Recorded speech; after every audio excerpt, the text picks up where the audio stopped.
છલ અને કપટથી મેળવેલી સિદ્ધિ તથા શક્તિ સમય આવે ત્યારે કામ નથી આવતી અને એ જ ઘડીએ પોતાની અસલ ઓળખ બતાવે છે।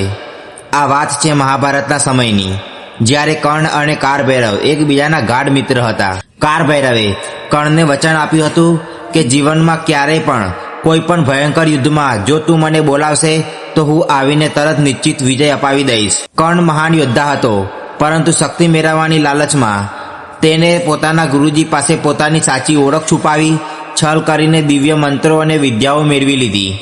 જ્યારે ગુરુજીને આ સત્યની જાણ થઈ ત્યારે તેમણે કર્ણને ભયંકર શ્રાપ આપ્યો કે જે દિવસે તને આ જ્ઞાન અને આ મંત્રોની સૌથી વધારે જરૂર પડશે એ જ દિવસે તું આ બધું ભૂલી જશે।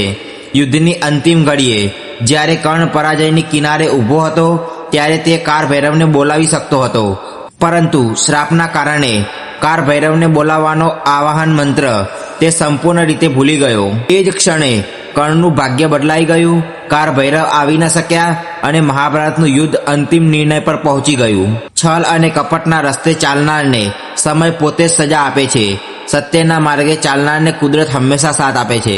જય શ્રી કૃષ્ણ, રાધે રાધે।